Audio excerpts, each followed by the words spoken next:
अच्छा जी, welcome back to MBA academy. तो आज के इस वीडियो का आगाज़ हम अपने पिछले कोड जो कि हम अपना प्रोजेक्ट साथ लेकर चल रहे हैं उसी से करेंगे, जिसमें हमने पढ़ा था कि जो हमारे पास राउट्स होते हैं या एक स्क्रीन से दूसरी स्क्रीन है उस पर कैसे जाया जाए फ्लटर के अंदर। तो आज की इस वीडियो को हम उसी कोड के ऊपर करेंगे और एक नया टॉपिक डिस्कस करेंगे जिसका नाम है फॉर्म वैलिडेशन। सबसे पहले तो हम इस कॉन्सेप्ट को समझ लेते हैं कि इसकी ज़रूरत क्या है, ये होता क्या है। तो आपने मुख्तलिफ वेबसाइट्स पर जब भी आप लॉगिन करने वाले होते हैं, साइन अप करने वाले होते हैं, तो वो आपको एक फॉर्म, लॉगिन फॉर्म डिस्प्ले करते हैं जिसमें कुछ टेक्स्ट फील्ड होती है और इसके साथ साथ उसमें कोई बटन होता है जिससे आप लॉगिन या साइन अप या रजिस्टर करते हैं। तो फॉर्म्स का बेसिकली मकसद क्या होता है, वो होता है हमारा जो यूज़र है उससे इनपुट ले और उस इनपुट को चेक करे कि क्या ये इनपुट जो यूज़र ने इंटर किया है वो वैलिड है, वो आगे हम डेटाबेस में या फिर आगे किसी भी और जगह पर ट्रांसफ़र कर सकते हैं या नहीं। तो अगर वो वैलिड हो तो फिर वो फॉर्म पर एक बटन होता है या एक से ज़्यादा बटन होते हैं जो उस डाटा को आगे मुंतकिल करते हैं। तो आज की इस वीडियो के अंदर हम यही चीज़ बनाने वाले हैं कि एक पहले हम देखेंगे कि एक सादा सा फॉर्म किस तरह फ्लटर के अंदर बनाया जाता है। उसके बाद हम ये भी देखेंगे कि उस फॉर्म को हम किस तरह वैलिडेट कर सकते हैं बेसिक एक छोटे से एग्जांपल से। तो हमने पेजेस वाला जो राउट्स वाला था सेक्शन वो हमने कवर कर लिया था। अब हम एक नया पेज बनाते हैं जिसका हम यहाँ पर सबसे पहले तो एड्रेस दे लेते हैं और इसको मैं थर्ड नाम से रख देता हूँ और उसको उसके बाद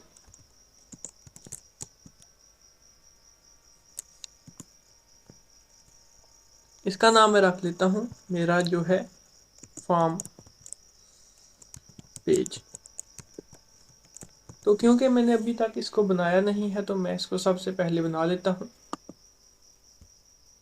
तो स्क्रीन्स वाले में जाके मैं अपने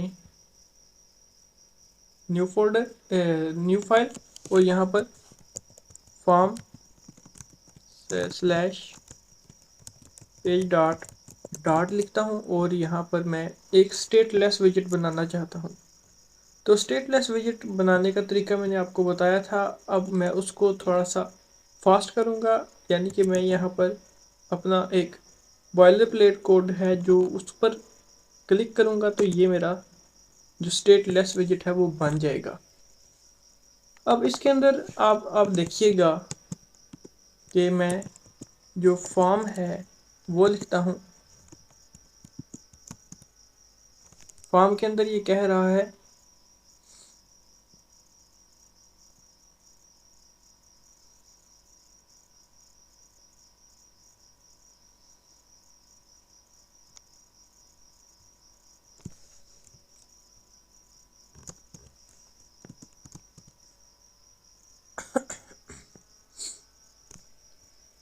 तो फॉर्म में हम सबसे पहले जो मुख्तलिफ अपने जो विजेट्स हैं वो इस्तेमाल करते हैं।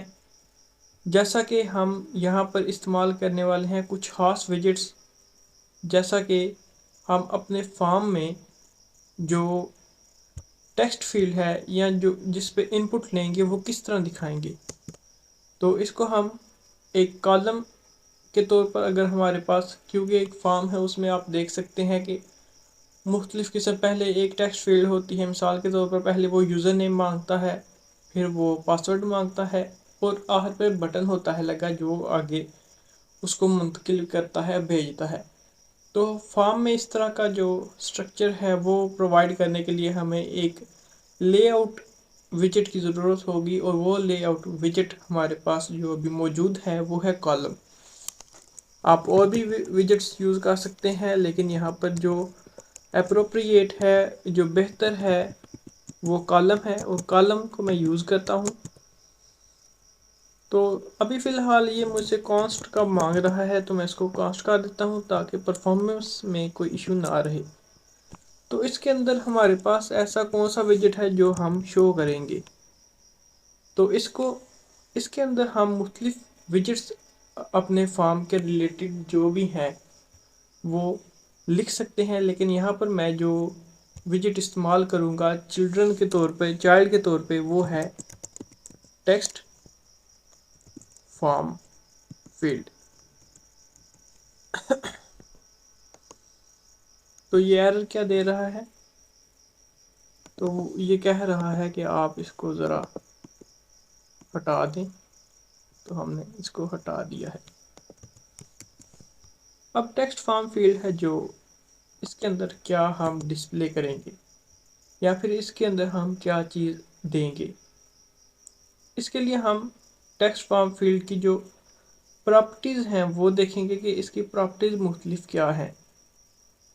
हर जिस तरह टेक्स्ट फॉर्म होता है, सबसे पहले तो हम अपने इस पेज पर चले जाते हैं जो हमारा फॉर्म वाला है। उस पर हम किस तरह जाएंगे? उस पर हम जाएंगे, पहले हम सॉरी, इसको हम पहले नाम इसका जो है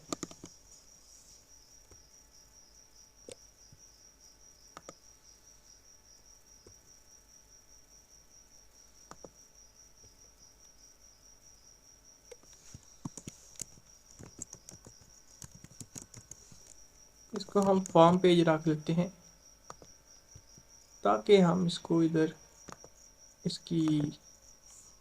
इसको इंपोर्ट भी करा लें और एक बटन बना लेते हैं जिस तरह का ये एलिवेटेड बटन है।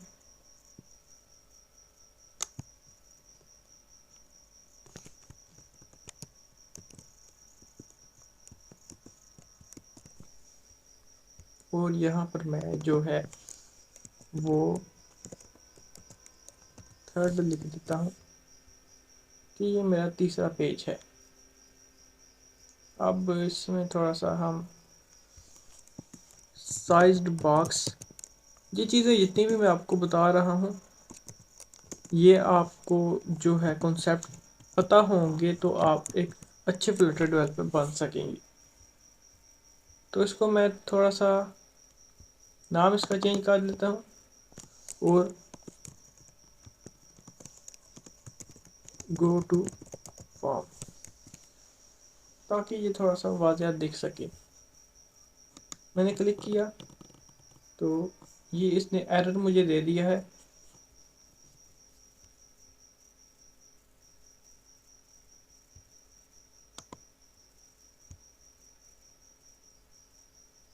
तो क्योंकि हमने इसको डायरेक्ट दिया है, आप इस चीज़ की अंडरस्टैंडिंग करें कि यहाँ पर हमने पेज नहीं बनाया, डायरेक्ट फॉर्म एक विजिट के तौर पे लिखा है। हमें यहाँ पर बाकायदा से एक पेज बनाना होगा। तो एक पेज हम किस तरह बनाएंगे? सबसे पहले तो हम इसको एक विजिट के अंदर रैप करते हैं, और उस विजिट, वो कौन सा विजिट है? वो हमारे पास है सेंटर विजिट। अब देखिएगा हम इसको रिवर्स किस तरह करते हैं, इसकी रिवर्स सेटिंग किस तरह करते हैं। फिर हम विजिट के अंदर रैप करेंगे, और वो कौन सा है? वो है स्कैफोल्ड। स्कैफोल्ड के अंदर क्योंकि चाइल्ड नहीं होता, उसके अंदर क्या होती है? बॉडी। तो हमने इसको बॉडी दे दी है। अब हम इसको स्कैफोल्ड को किसके अंदर करेंगे रैप? वो हम करेंगे जो मटेरियल ऐप है।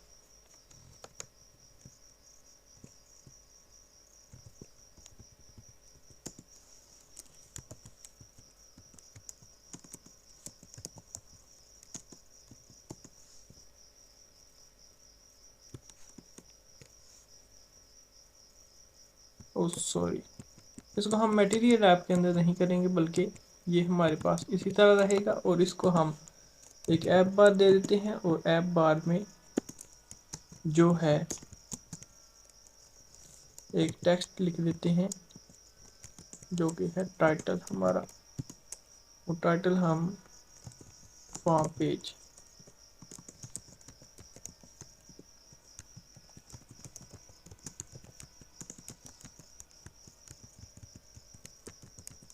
क्योंकि इसने चेंज नहीं होना तो इसको इसी तरह हम लिख देते हैं।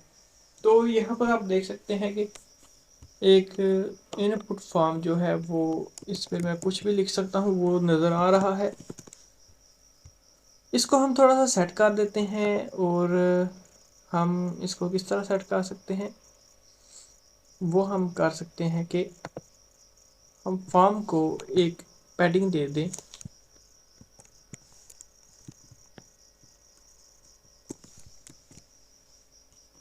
जो कि मेरे ख्याल से इतनी काफ़ी होगी। तो यहाँ पर हम इनपुट कर सकते हैं, और हम एक नीचे बटन बना लेते हैं, सॉरी, जो हमें आगे प्रोसीड करेगा, या फिर हमारा जो टेक्स्ट फॉर्म है उसको आगे वैलिडेट करेगा। ये कुछ हम इस यहाँ पर करेंगे।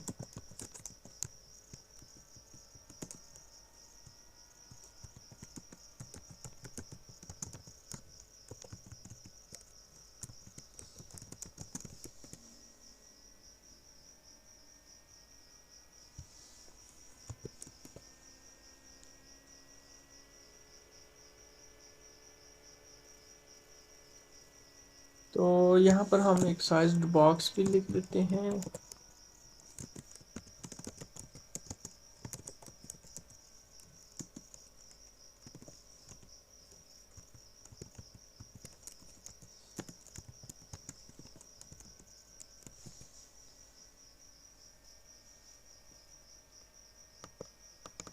अब अगर हम यहाँ पर क्लिक करें तो यहाँ पर कोई भी रिएक्शन या फिर कुछ भी परफॉर्म नहीं हो रहा। इसकी वजह ये है कि अभी तक हमने फॉर्म को वैलिडेट ही नहीं किया है। अब फॉर्म को वैलिडेट किस तरह करेंगे? फॉर्म को वैलिडेट करने के लिए हमारे पास जो है एक प्रॉपर्टी होती है, उसका नाम है वैलिडेशन, या फिर उसको हम वैलिडेशन के तौर पर इस्तेमाल कर सकते हैं। उसका जो है नाम वो है वैलिडेटर।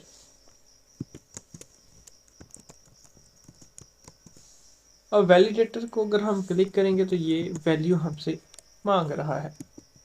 इसके अंदर आप कुछ भी जो आपके पास लॉजिक है कि आप किस हिसाब से वैलिडेट करना चाहते हैं अपना फॉर्म, वो आप यहाँ पर लगा दें।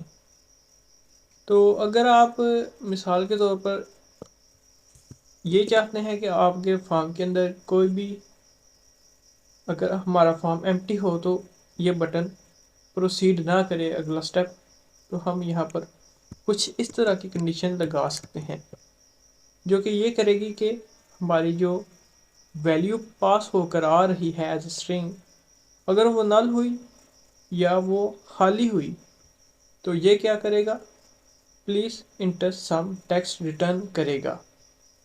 तो इस चीज़ को हम कहाँ पर यूज़ करेंगे वो भी हम देखेंगे, लेकिन उससे पहले मैं आपको एक जो कॉन्सेप्ट है वो बता दूं कि अभी हमारे पास जो फॉर्म है, यानी कि टेक्स्ट फॉर्म फील्ड जो है ये वाला, जहाँ पर हमने टेक्स्ट इंटर करना है, वो और हमारे पास जो बटन है एलिवेटेड बटन, इसका आपस में कोई ताल्लुक नहीं है। अब इसका हम आपस में ताल्लुक किस तरह बनाएं? इसके लिए हमें देखना पड़ेगा कि और हमारे फॉर्म के अंदर कौन सी प्रॉपर्टी मौजूद है। अगर हम यहाँ पर क्लिक करें तो यहाँ पर ऑन ऑटो वैलिडेट मोड है, की है, ऑन चेंज है, और ऑन विल पॉप है। इनमें से हम जो यूज़ करेंगे वो है की। इस की से हम इस टेक्स्ट फॉर्म फील्ड और हमारे पास जो बटन है इसके दरमियान ताल्लुक बनाएंगे। तो की के लिए सबसे पहले तो मैं ऊपर एक वेरिएबल डिक्लेयर करूँगा, जो कि हमारे पास जिसकी टाइप है वो होगी ग्लोबल की। ये जो वेरिएबल है ये हमें मदद करेगा कि हमारे जो फॉर्म है उसमें डाटा कैसे जाएगा। तो सॉरी,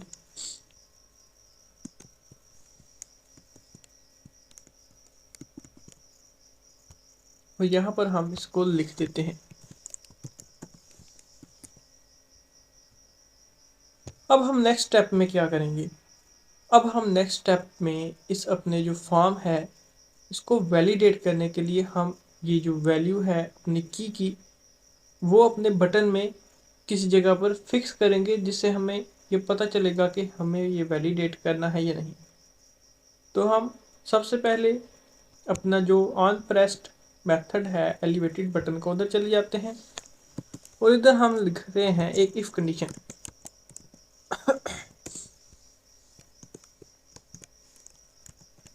अगर हम फॉर्म की करें तो यहाँ पर क्या हमारे पास ऑप्शंस आ रहे हैं, वो है एक करंट स्टेट का ऑप्शन।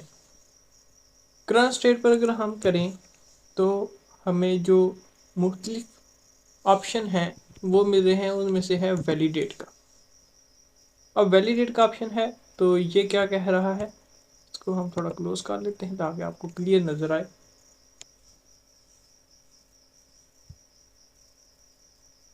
तो ये कह रहा है कि आपका जो प्रॉब्लम है वो नल की वजह से है, तो नल को ख़त्म करने के लिए हम यहाँ पर, हमें पता है कि ये कभी नल नहीं होगा, तो यहाँ पर हम जो नॉट ऑपरेटर है जो हम नल के लिए इस्तेमाल करते हैं वो भी लिख लेते हैं। अब इस इफ़ कंडीशन के अंदर हम क्या करेंगे, ये इफ़ कंडीशन तब एग्जीक्यूट होगी जब हमारे पास जो फील्ड है वो वैलिड होगी। फील्ड हमारे पास कब वैलिड होगी, फील्ड हमारे पास वैलिड होगी जब हमारे पास ये रिटर्न होगा। अब आपको यहाँ पर क्या लिखना है, आप यहाँ पर कुछ भी लिख सकते हैं। मैं अपने हिसाब से यहाँ पर एक जो स्नैक बार है वो यूज़ करूँगा। इस स्नैक बार से हमें पता चल जाएगा कि हमारे पास जो है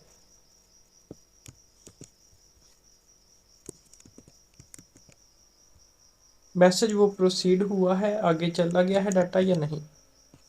अगर हम यहाँ पर अभी क्लिक करते हैं तो ये देखें कि ये पहले जो टेक्स्ट था वो शो नहीं हो रहा था, तो अब ये शो हो रहा है और यहाँ पर लिखा है प्लीज़ इंटर सम टेक्स्ट। अगर हम यहाँ पर कुछ भी टेक्स्ट इंटर करें और क्लिक मी पर क्लिक करें तो आप देख सकते हैं कि हमारे पास जो एक स्नैक बार है वो डिस्प्ले हो रहा है कि आपका डाटा आगे चला गया है। तो इसी तरह इन्हीं छोटे कॉन्सेप्ट्स को इस्तेमाल करके आप एक कॉम्प्लेक्स ऐप बना सकते हैं, एक कॉम्प्लेक्स फॉर्म बना सकते हैं एक अच्छे स्ट्रक्चर के साथ। तो आज की इस वीडियो के अंदर हमारा जो मकसद था वो एक सिंपल सा जो कॉन्सेप्ट है वो बताना था कि हमारे पास फ्लटर में फॉर्म वैलिडेशन किस तरह इस्तेमाल होती है। तो आज के लिए सिर्फ इतना ही, फिर मिलते हैं अगली वीडियो में, तब तक के लिए अपना ख्याल रखिएगा। Good bye.